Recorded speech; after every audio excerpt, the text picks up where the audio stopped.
¿Cuál es el significado de la piedra angular en la Biblia hebrea?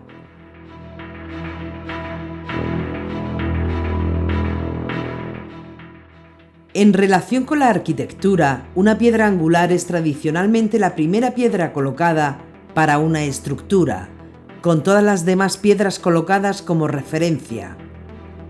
Una piedra angular marca la ubicación geográfica al orientar un edificio en una dirección específica. Y si no se pone bien, el edificio se cae.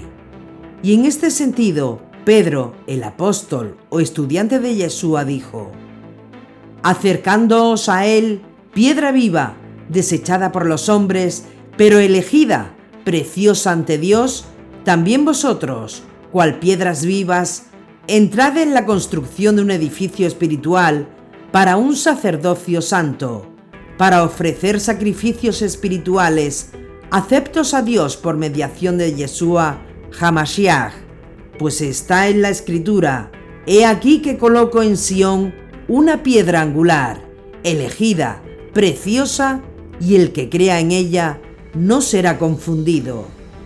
Primera de Pedro 2, 4, 6. La resurrección de Yeshua es la piedra angular de la fe de judíos creyentes en Yeshua.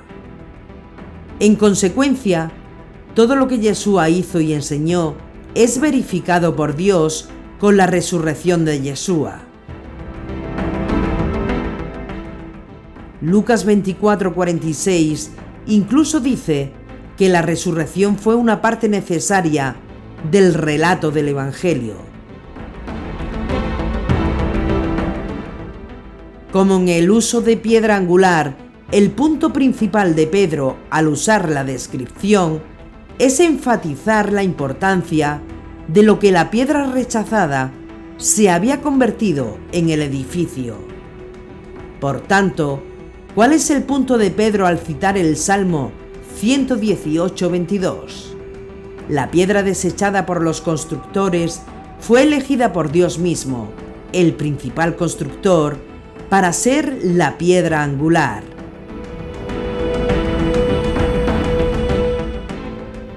Si Yeshua es llamado una piedra preciosa y viva en Primera de Pedro 2, y los creyentes también son llamados piedras vivas, ¿qué quiere decir la Biblia con piedras vivas? La respuesta la da el mismo Pedro: también vosotros, cual piedras vivas, entrad en la construcción de un edificio espiritual para un sacerdocio santo, para ofrecer sacrificios espirituales aceptos a Dios por mediación de Yeshua HaMashiach. Primera de Pedro 2:5.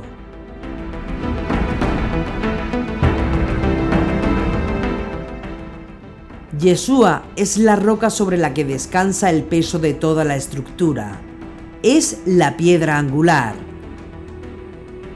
Por eso el Nuevo Testamento describe a Yeshua como la principal piedra angular de nuestra fe.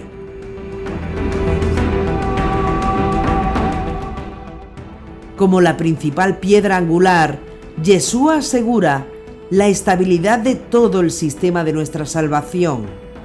Nuestro Yeshua, nuestra Yeshá. Y si somos piedras, ¿cuál es el significado de las 12 piedras en la Biblia hebrea?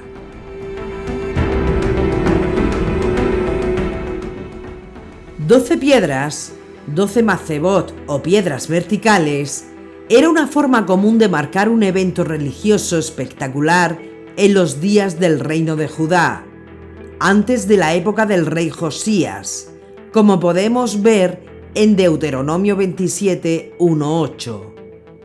Por tanto, el uso de un monumento de 12 piedras se convirtió en una forma de marcar un evento espectacular. Con piedras sin labrar harás el altar de Adonai tu Dios, y sobre este altar ofrecerás holocaustos a Adonai tu Dios. Deuteronomio 27:6. La piedra angular Yeshua y el resto de las 12 piedras, el pueblo elegido de Israel, ramas naturales y ramas injertadas, todos siendo uno ante Adonai. In the ways of the weak, the time's been bleak, I know. You're the fight, the cream, the strength in me, I know.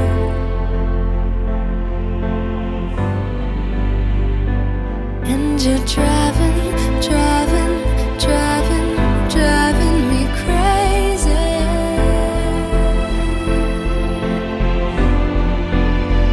You keep on running and running and running and running lately.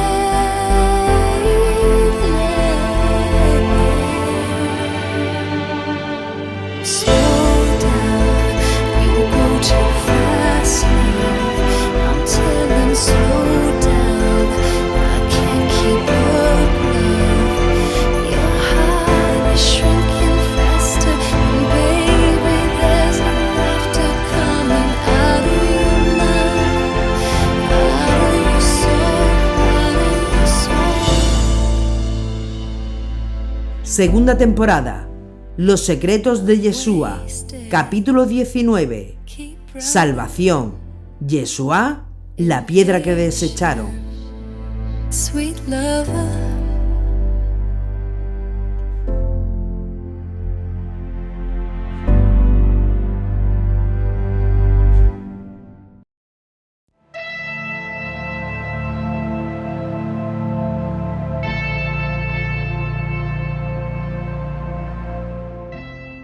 Existen dos realidades en la vida y nos preguntamos, ¿qué es la vida?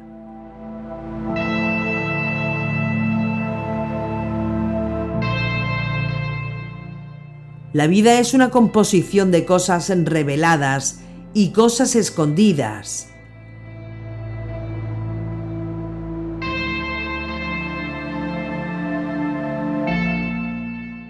Las cosas escondidas son secretos, sod, y lo revelado es el medio para llegar a lo oculto, lo escondido, las cosas no reveladas.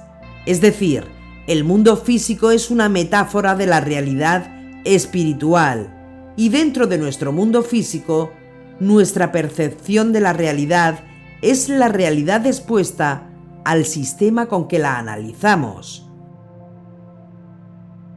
Pues bien, en hebreo, cuando decimos Nimshal, indica aquello que nos proponemos aprender, es decir, el significado en sí mismo o el objetivo de la mashal.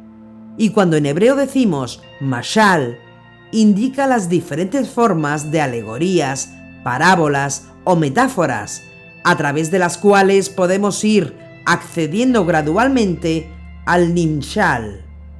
Porque sin la comprensión interior del Nimshal que la Torá nos revela, toda su sabiduría no trascendería al ámbito exterior, lo que llamamos Mashal.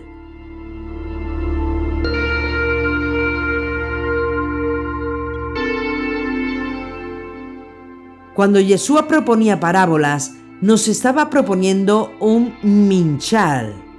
Y cuando esa parábola se comprende o cuando se comprende el objetivo de la Mashal, es cuando se experimenta lo que es el Nimshal. De este modo, Yeshua expresó estas dos realidades que existen en la vida. Es decir, la vida es una composición de cosas reveladas y cosas escondidas, secretas u ocultas.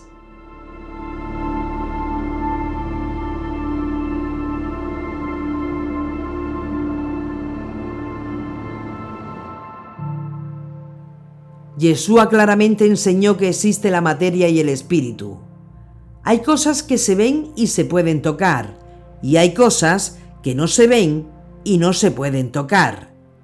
Y la esencia de esta enseñanza de Yeshua es que usemos la materia para comprender lo que no se ve, mirar, ver y entender la naturaleza material para comprender el mundo espiritual. Y todo esto es obvio cuando nos acercamos a las enseñanzas de Yeshua.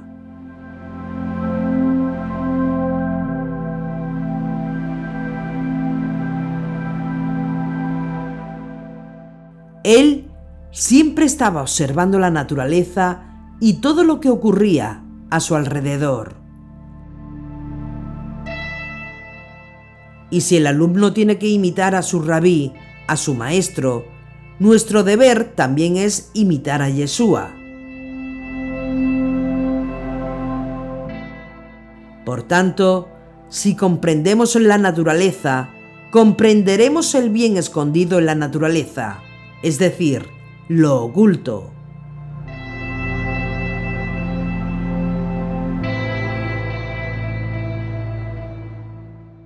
Decía también a la gente: cuando veis una nube que se levanta en el occidente, al momento decís, va a llover, y así sucede.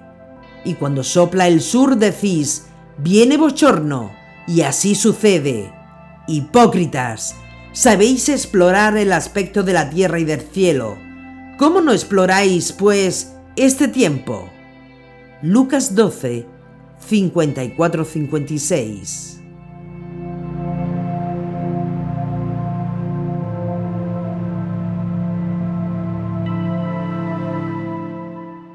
En otra ocasión, cuando Yeshua observó los campos y concretamente la rosa de Sharon, vio ahí un medio para comprender la verdad, la realidad.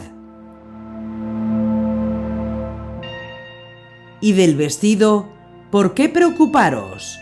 Observad los lirios del campo, cómo crecen, no se fatigan, ni hilan, pero yo os digo que ni Salomón, en toda su gloria, se vistió como uno de ellos. Mateo 6, 28-29.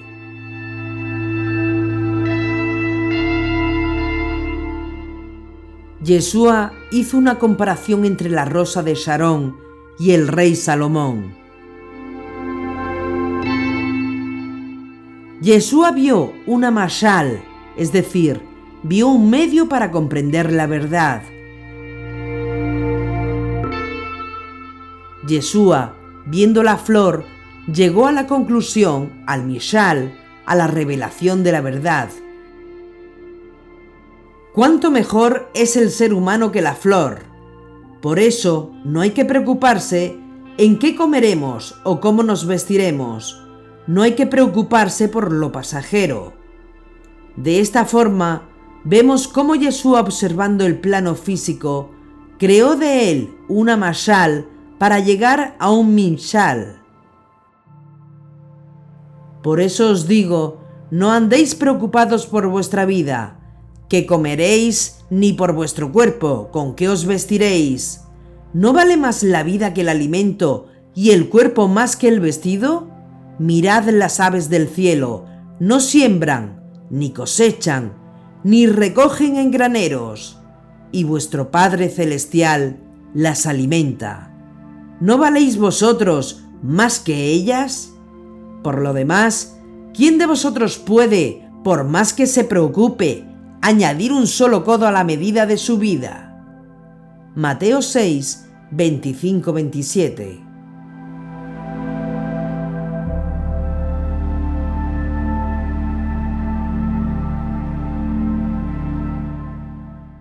Es decir, Yeshua, en mashal, en metáfora, comparó al ser humano con las aves.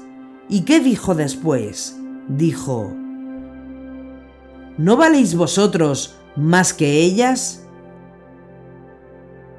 Yeshua vio en la naturaleza un mensaje, un mashal, para que el ser humano descubra la realidad de la vida.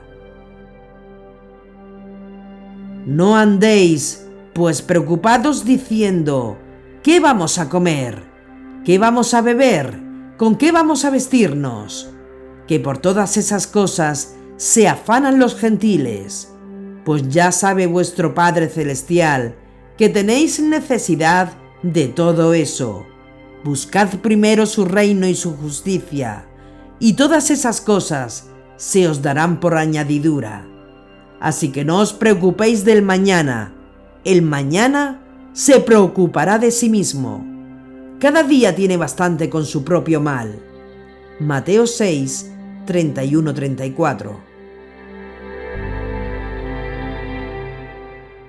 Vivir el día a día con emuná verdadera, con fe verdadera y descargando todo el peso de nuestras preocupaciones delante de Dios es mejor para nosotros que dejarnos consumir con la incertidumbre, ya que tenemos la seguridad de que Dios suplirá nuestras necesidades, como dice su Dabar, su palabra.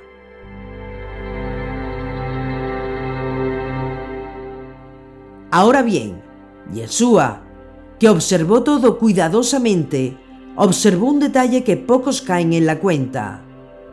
Si nos despreocupamos por lo pasajero y nos centramos en el reino de Dios y su justicia, Dios proveerá todo lo necesario. Es decir, preocúpate por ser mejor persona. Preocúpate por estudiar Torá. Preocúpate por aplicar la Torá a tu vida. Preocúpate por ayudar. Preocúpate por atraer la justicia del reino de Dios.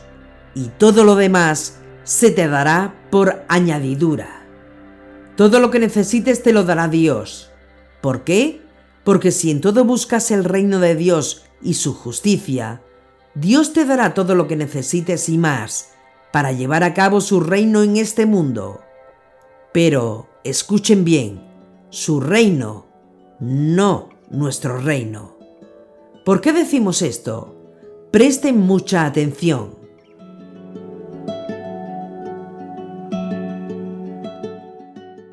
Vamos a explicar un caso hipotético. Estética Online necesita contratar obreros por un día y contratamos a unos pocos acordando un salario justo.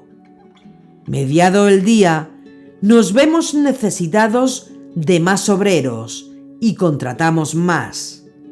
Pasada la tarde, pasando por el sitio de contratación, vemos a 2 parados más y los contratamos para que ayuden a finalizar el trabajo. Pues bien, ¿qué salario creen ustedes que deberíamos pagarle a cada uno de los obreros?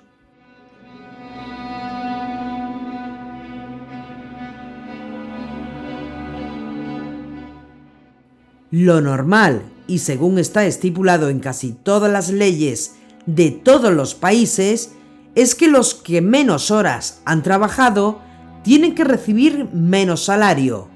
Es lo justo. Eso es lo justo. Porque, ¿cómo va a recibir más salario quien menos ha trabajado? Eso lo comprende hasta un niño pequeño, ¿no? Pues no, no es así. Para Dios no es así. Para Dios, nuestra justicia son como compresas de menstruación. Somos como impuros todos nosotros, como paño inmundo todas nuestras obras justas. Caímos como la hoja todos nosotros, y nuestras culpas como el viento nos llevaron. Isaías 64:5.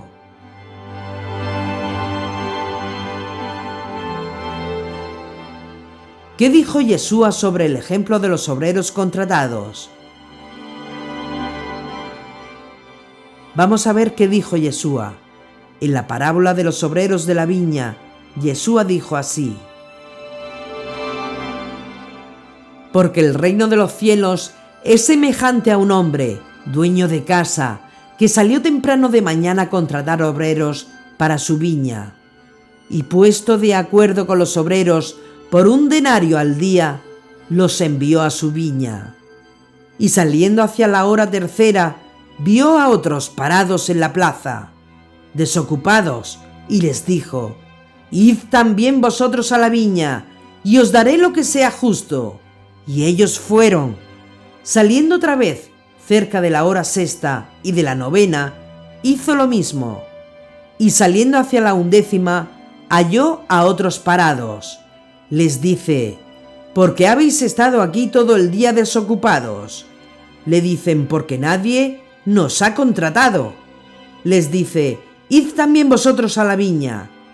Llegado el atardecer, el señor de la viña dice a su mayordomo: llama a los obreros y págales el jornal, comenzando desde los postreros hasta los primeros.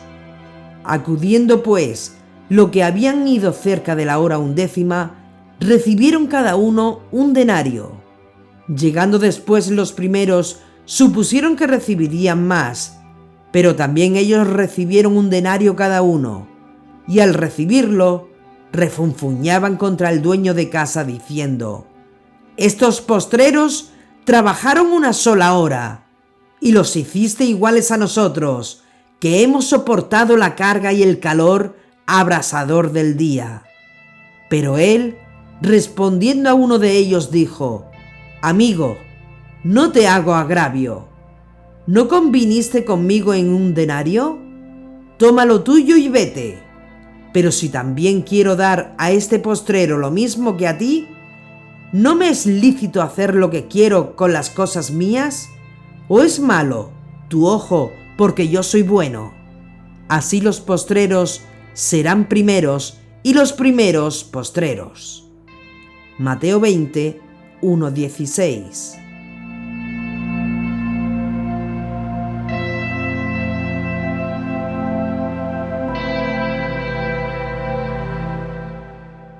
Es decir, hubo obreros que trabajaron todo el día y hubo obreros, los que contrató en la tarde, que trabajaron poco. Con la parábola de un caso que puede ser perfectamente real, con los obreros que fueron contratados en diferentes horas, Yeshua vio ahí la reacción del ser humano. Concretamente con la reacción nefasta de los que fueron contratados a primera hora de la mañana. ¿Por qué?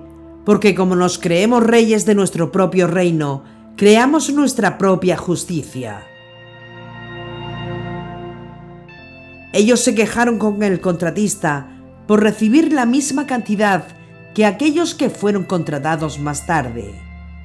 Y como consecuentemente trabajaron menos horas, según su justicia, deberían recibir menos salario que ellos. Pero, ¿qué dijo el contratista en la parábola de Yeshua? Dijo: amigo, no te hago agravio. ¿No conviniste conmigo en un denario? Toma lo tuyo y vete. Pero si también quiero dar a este postrero lo mismo que a ti, ¿no me es lícito hacer lo que quiero con las cosas mías? ¿O es malo tu ojo porque yo soy bueno?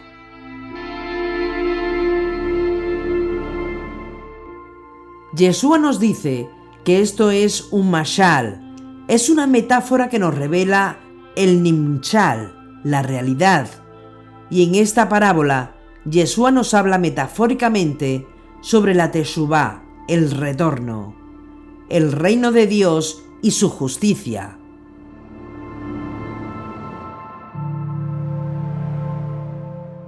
Y la verdad sobre el reino de Dios es que aquellos que fueron llamados después, aquellos que fueron llamados más tarde en su vida para hacer retorno a la Torá y regresan con teshuvá y aparentemente trabajaron menos tiempo en su vida que aquellos que dedican su vida a la Torá desde pequeños, recibirán la misma honra. Es más, en palabras de Yeshua, así los postreros serán primeros y los primeros postreros. Mateo 20, 1-16. Es decir, los primeros serán los últimos y los últimos los primeros. Y si miras esta parábola con ojos humanos, posiblemente no lo vas a comprender. Pero para la vista de Dios, aquel que comienza a trabajar más tarde, tiene que trabajar más fuerte y duro que el que comenzó a primera hora.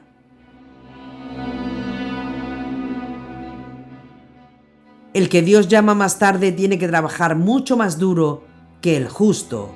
¿Por qué? Porque el que es llamado más tarde, ya sea con 30 o 40 o 50 o 60 años, tendrá que trabajar mucho más duro contra los deseos negativos, el Yeser Hará, que todos llevamos dentro.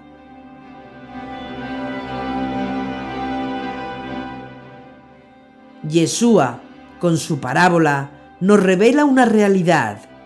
Y si queremos ahondar más en esto, veamos una referencia cruzada en otra parte de la Escritura, concretamente en la parábola de la fiesta de bodas que ya estudiamos.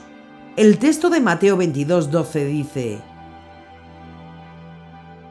le dice, amigo, ¿cómo has entrado aquí sin traje de boda? Él se quedó callado. Entonces el rey dijo a los sirvientes: atadle de pies y manos y echadle a las tinieblas de fuera.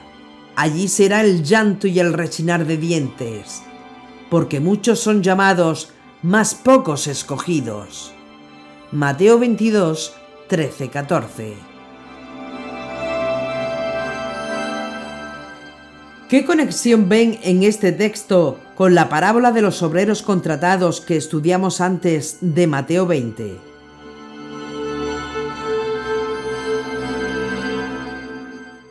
Quizás la clave la vean en el texto cuando dice: envió a sus siervos a llamar a los invitados a la boda, pero no quisieron venir. Mateo 22, 3.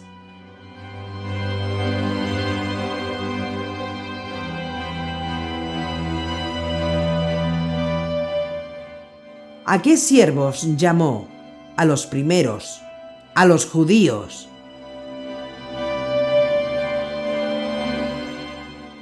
Algunos entraron y otros no.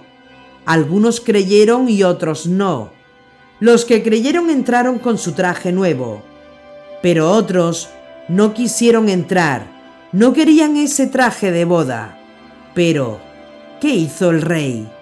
Como los invitados no quisieron entrar en la boda, el rey llamó e invitó a todos los que se encontraban en los caminos, ya fueran buenas o malas personas. Todos recibieron una invitación para la boda.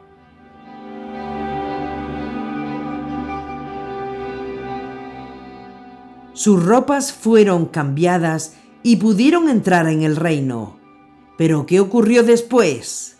Ocurrió que uno se había colado y al colarse, lógicamente, estaba en el banquete, pero sin traje de boda.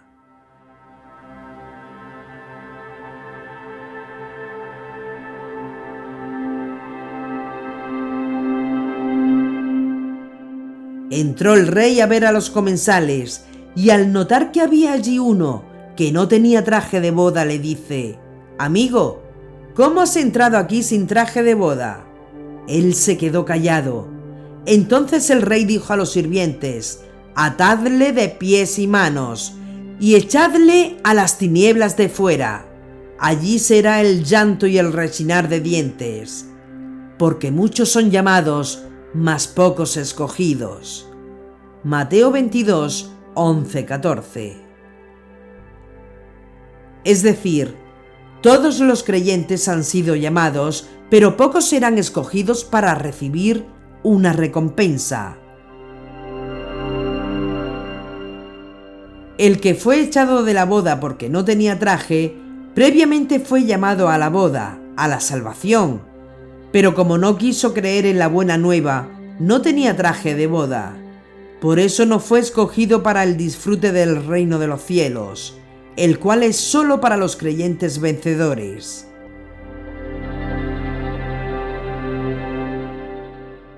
Cuando el rey se enteró que los invitados no querían asistir y además se enteró que los invitados agarraron a los siervos, los escarnecieron y los mataron, se airó el rey y enviando sus tropas, dio muerte a aquellos homicidas y prendió fuego a su ciudad.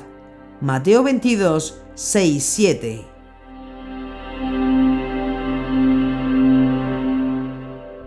¿Qué hizo Dios después de destruir el templo y la ciudad de Jerusalén?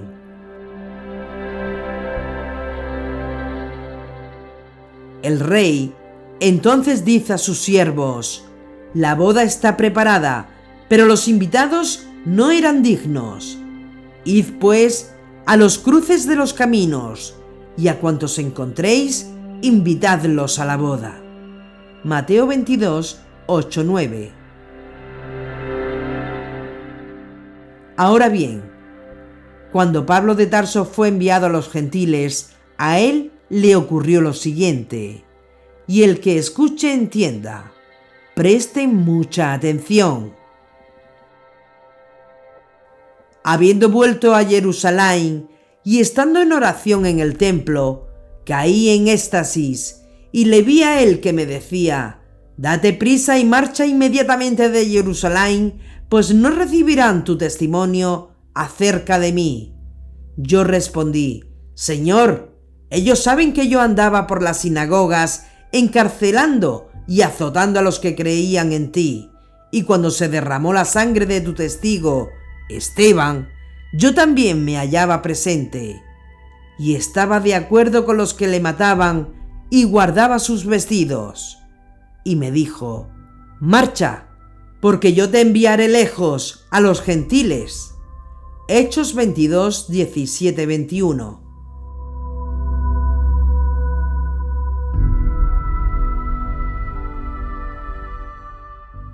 ¿A quién azotaron los primeros invitados a la boda en la parábola de Yeshua?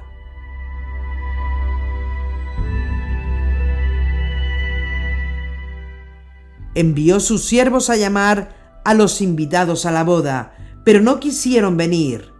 Envió todavía otros siervos con este encargo: decid a los invitados: mirad, mi banquete está preparado, se han matado ya mis novillos y animales cebados, y todo está a punto, venid a la boda. Pero ellos, sin hacer caso, se fueron el uno a su campo, el otro a su negocio, y los demás agarraron a los siervos, los escarnecieron y los mataron. Mateo 22, 3-6.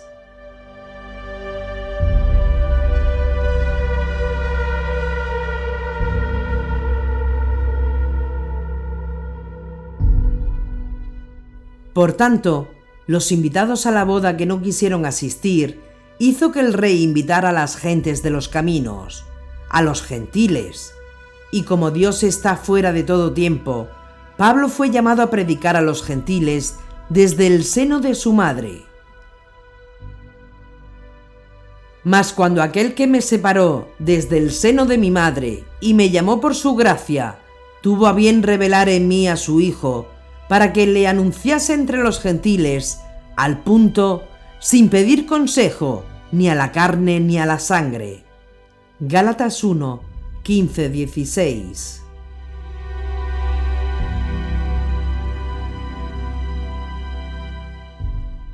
Debido al rechazo de algunos judíos para entrar en la boda en el reino, Dios volvió la predicación de la buena nueva a los gentiles. El hecho de que la élite judía rechazara a Yeshua como el Mesías los hizo indignos de disfrutar de la boda, y por eso el rey mandó llamar a las gentes de los caminos.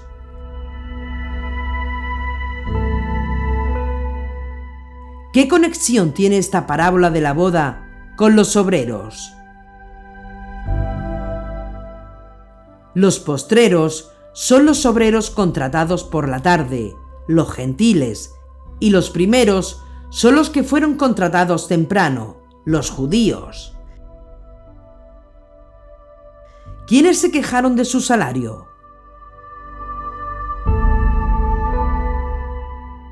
Los primeros.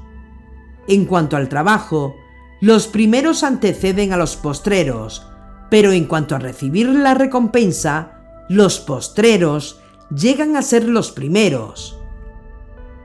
De este modo el Señor hace que los postreros sean primeros y los primeros postreros.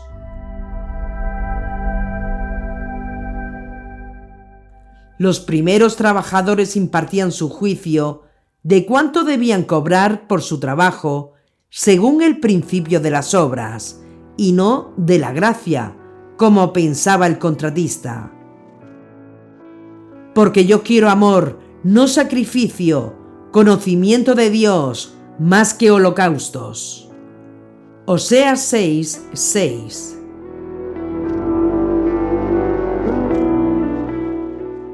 En la respuesta que el Señor le dio, indicó enfáticamente que su recompensa a quienes lo siguieran no corresponde a valores comerciales, sino a su deseo y a la gracia de Dios, el Padre de todo lo creado. Y aunque esto va en contra del concepto natural y comercial humano, indica que el salario pagado a los últimos obreros no corresponde a su trabajo, sino al deseo del Señor de la viña, el cual se basa en su gracia, la gracia del Dios de Israel. Ahora bien, los invitados a la boda no deben engriarse con los que no quisieron asistir cuando fueron invitados, porque si Dios tuvo poder para desgajarlos del olivo, poderoso también es para injertarlos de nuevo cuando Él quiera. Y pregunto yo, ¿es que han tropezado para quedar caídos? De ningún modo, sino que su caída ha traído la salvación a los gentiles para llenarlos de celos. Y si su caída ha sido una riqueza para el mundo y su mengua riqueza para los gentiles, ¿qué no será su plenitud? Os digo, pues a vosotros los gentiles, por ser yo verdaderamente apóstol de los gentiles, hago honor a mi ministerio, pero es con la esperanza de despertar celos en los de mi raza y salvar a alguno de ellos. Porque si su reprobación ha sido la reconciliación del mundo, ¿qué será su readmisión sino una resurrección de entre los muertos? Y si las primicias son santas, también la masa, y si la raíz es santa, también las ramas. Que si algunas ramas fueron desgajadas, mientras tú, olivo silvestre, fuiste injertado entre ellas, hecho partícipe con ellas de la raíz y de la savia del olivo, no te engríes contra las ramas. Y si te engríes, sábete que no eres tú quien sostiene la raíz, sino la raíz que te sostiene. Pero dirás, las ramas fueron desgajadas para que yo fuera injertado. Muy bien, por su incredulidad fueron desgajadas, mientras tú por la fe te mantienes. No te engrías, más bien teme. Que si Dios no perdonó a las ramas naturales, no sea que tampoco a ti te perdone. Así pues, considera la bondad y la severidad de Dios, severidad con los que cayeron, bondad contigo, si es que te mantienes en la bondad, que si no, también tú serás desgajado. En cuanto a ellos, si no se obstinan en la incredulidad, serán injertados, que poderoso es Dios para injertarlos de nuevo. Romanos 11:23.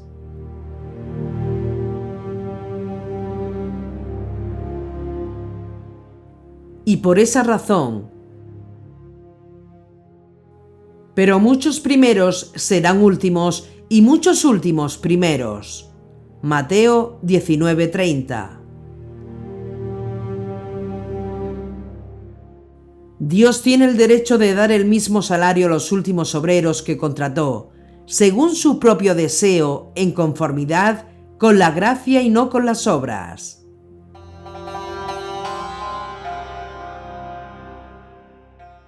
Más vale el renombre que óleo perfumado, y el día de la muerte más que el día del nacimiento. Más vale ir a casa de luto que ir a casa de festín, porque allí termina todo hombre, y allí el que vive reflexiona. Más vale llorar que reír, pues tras una cara triste hay un corazón feliz. El corazón de los sabios está en la casa de luto, mientras el corazón de los necios en la casa de alegría. Más vale oír reproche de sabio que oír alabanza de necios, porque como crepitar de zarzas bajo la olla, así es el reír del necio, y también esto es vanidad. El halago atonta al sabio, y el regalo pervierte el corazón. Más vale el término de una cosa que su comienzo, más vale el paciente que el soberbio. No te dejes llevar del enojo, pues el enojo reside en el pecho de los necios. No digas, ¿cómo es que el tiempo pasado fue mejor que el presente?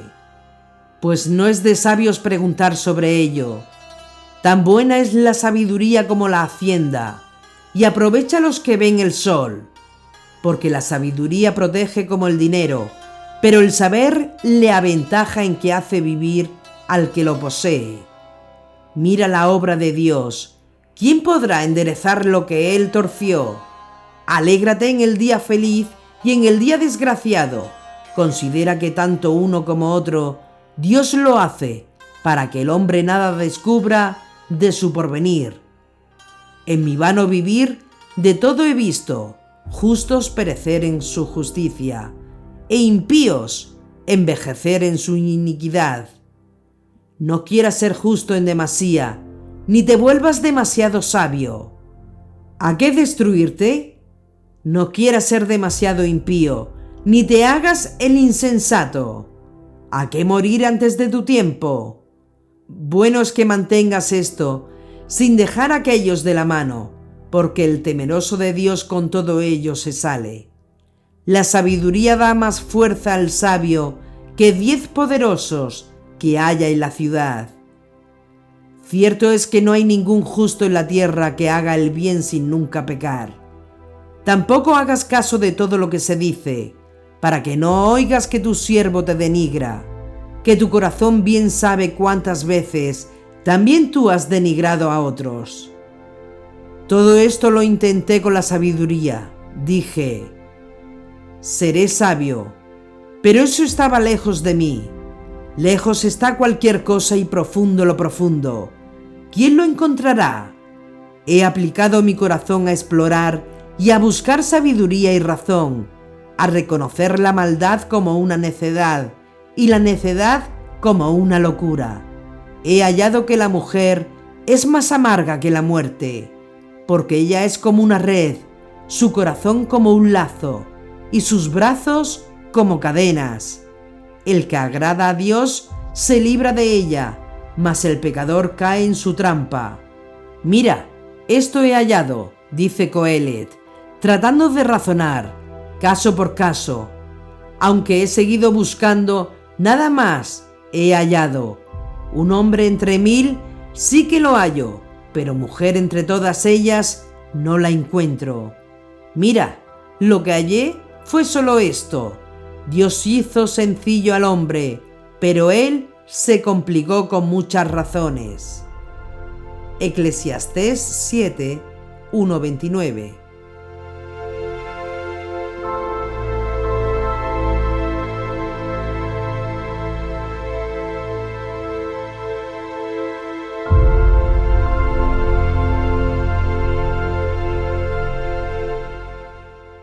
Y como no hay ningún justo en la tierra, como dijeron los profetas antiguos, la salvación es por gracia.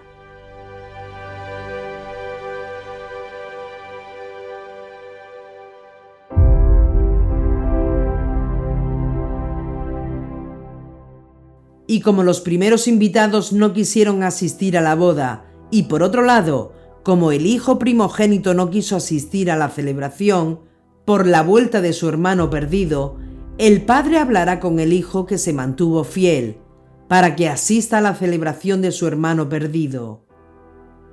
Y por eso Yeshua, de un mashal, de una metáfora, de una parábola, reveló una verdad.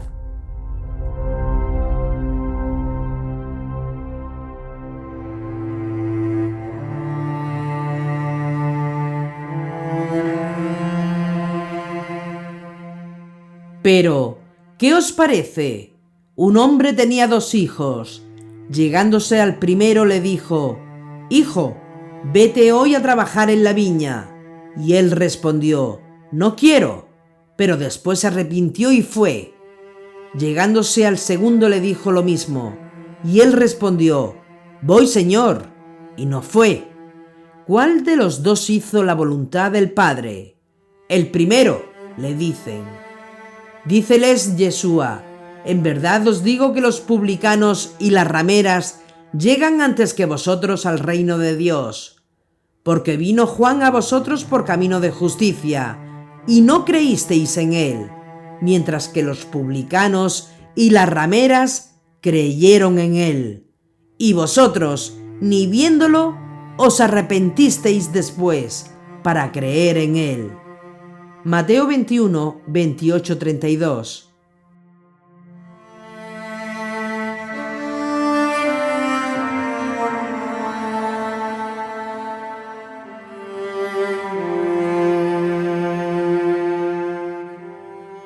Escuchad otra parábola. Era un propietario que plantó una viña, la rodeó de una cerca, cavó en ella un lagar y edificó una torre. La arrendó a unos labradores y se ausentó. Cuando llegó el tiempo de los frutos, envió sus siervos a los labradores para recibir sus frutos. Pero los labradores agarraron a los siervos y a uno le golpearon, a otro le mataron, a otro le apedrearon. De nuevo envió otros siervos en mayor número que los primeros, pero los trataron de la misma manera. Finalmente les envió a su hijo diciendo: a mi hijo le respetarán. Pero los labradores, al ver al hijo, se dijeron entre sí: este es el heredero. Vamos, matémosle y quedémonos con su herencia. Y agarrándole le echaron fuera de la viña y le mataron. Cuando venga pues el dueño de la viña, ¿qué hará con aquellos labradores? Dícenle: a esos miserables les dará una muerte miserable, arrendará la viña a otros labradores, que le paguen los frutos a su tiempo. Y Yeshua les dice: ¿no habéis leído nunca en las Escrituras la piedra que los constructores desecharon en piedra angular se ha convertido? Fue el Señor quien hizo esto. ¿Y es maravilloso a nuestros ojos? Por eso os digo, se os quitará el reino de Dios para dárselo a un pueblo que rinda sus frutos. Mateo 21, 33-43.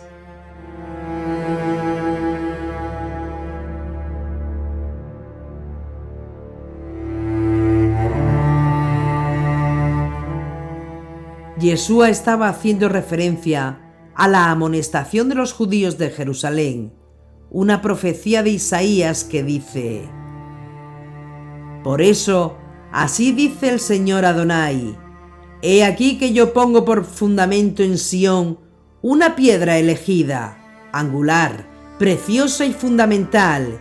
Quien tuviere fe en ella no vacilará. Pondré la equidad como medida y la justicia como nivel. Barrerá el granizo el refugio de mentira, y las aguas inundarán el escondite. Isaías 28, 16-17.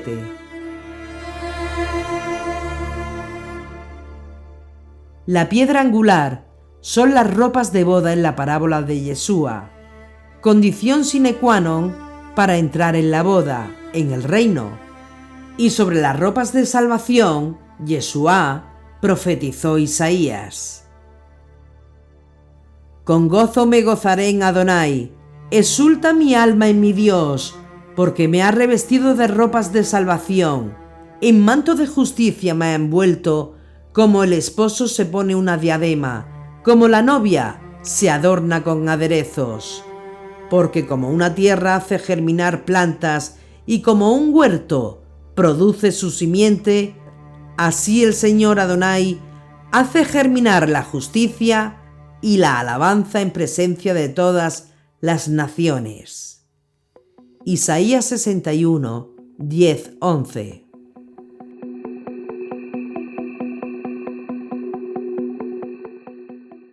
La piedra angular desechada es uno de los salmos leídos cerca de la conclusión del Seder de la Pascua.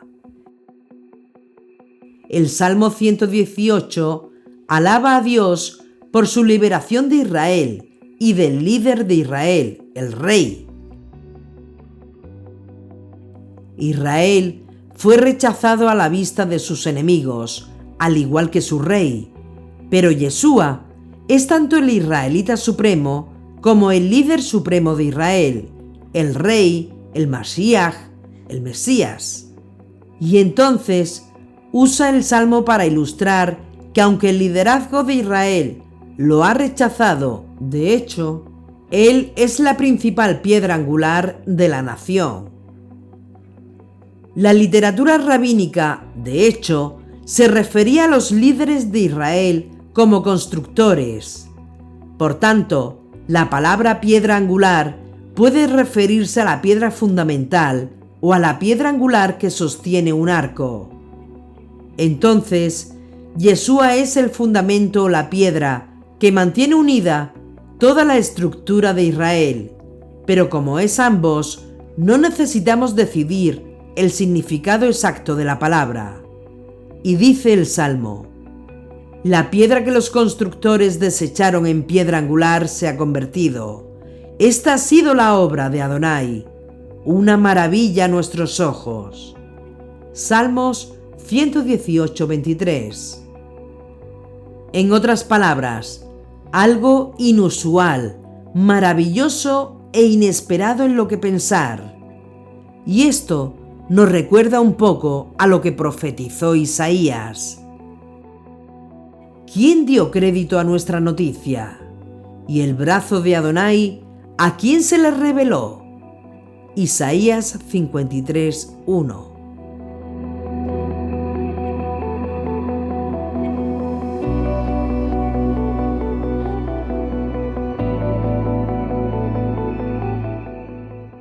Es decir, ¿quién ha creído lo que ha oído de nosotros, que una persona rechazada y crucificada se convierta en el Mesías de Israel?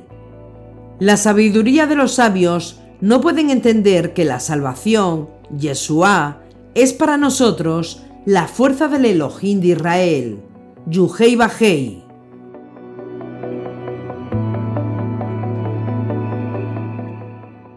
Pues la predicación de la cruz es una necedad para los que se pierden, más para los que se salvan.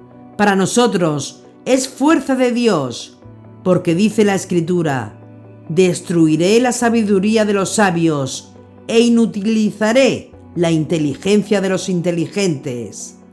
¿Dónde está el sabio? ¿Dónde el docto? ¿Dónde el sofista de este mundo? ¿Acaso no entonteció Dios la sabiduría del mundo? De hecho, como el mundo mediante su propia sabiduría no conoció a Dios en su divina sabiduría, quiso Dios salvar a los creyentes mediante la necedad de la predicación. Así, mientras los judíos piden señales y los griegos buscan sabiduría, nosotros predicamos a un Mesías crucificado, escándalo para los judíos, necedad para los gentiles, mas para los llamados lo mismo judíos que griegos, un Mesías, fuerza de Dios y sabiduría de Dios. Porque la necedad divina es más sabia que la sabiduría de los hombres, y la debilidad divina más fuerte que la fuerza de los hombres. Primera de Corintios 1, 18, 25. En su relato, Lucas 20, 18 agregó: todo el que caiga sobre esta piedra se destrozará, y aquel sobre quien ella caiga le aplastará. Esto parece ser una referencia a Isaías 8, 13, 15. A Adonai Sebaot, a ese tened por santo, sea él vuestro temor y él vuestro temblor. Será un santuario y piedra de tropiezo y peña de escándalo para entrambas casas de Israel. Lazo y trampa para los moradores de Jerusalén. Allí tropezarán muchos, caerán, se estrellarán y serán atrapados y presos.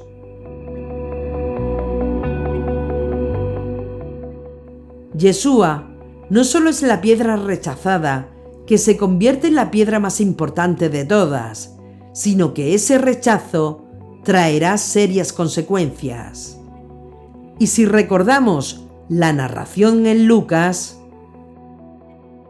y he aquí que había en Jerusalén un hombre llamado Simeón. Este hombre era justo y piadoso, y esperaba la consolación de Israel, y estaba en él el Espíritu Santo. Le había sido revelado por el Espíritu Santo que no vería la muerte antes de haber visto al Mesías del Señor.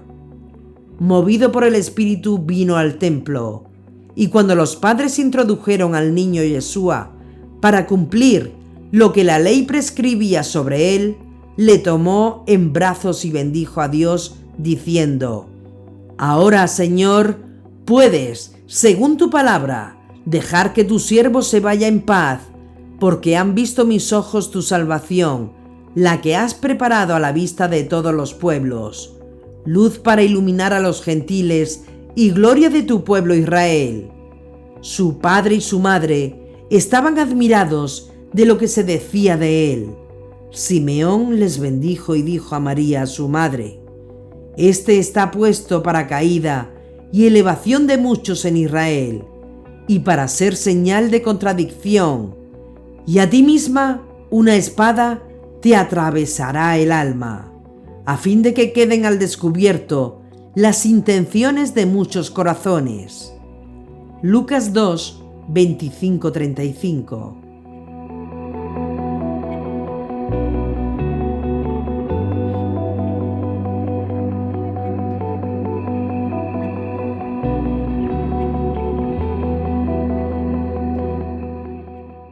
Simeón también habló de la caída y también del levantamiento de muchos en Israel y la oposición que sucedería.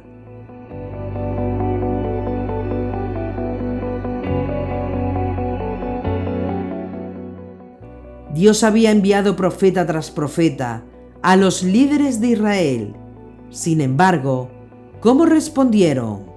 ¿Los apedrearon o mataron a todos?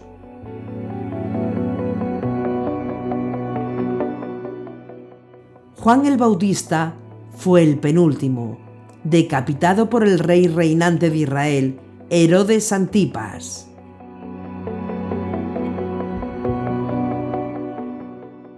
Dios, como dijo el dueño de la viña, enviaré a mi hijo, y seguramente ellos escucharán a mi hijo. Pero en cambio, planearon su arresto y asesinato. Al final, lo verían crucificado.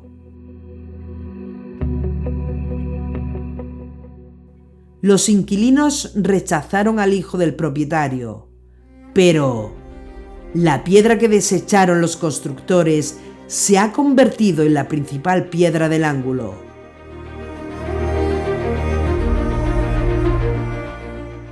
Ahora bien, aquí hay un pequeño juego interesante con las palabras que no captaría a menos que hable hebreo.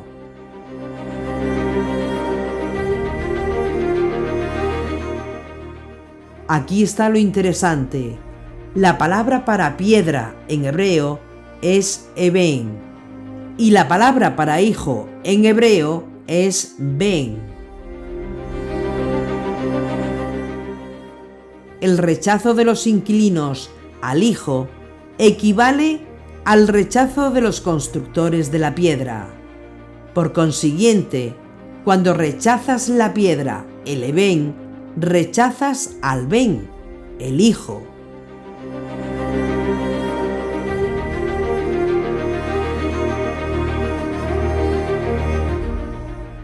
Pero Dios ha tomado el hijo, la piedra que fue rechazada por los constructores, y lo ha convertido en la piedra angular principal. Esto es obra del Señor, dice el salmista, y es maravilloso a nuestros ojos.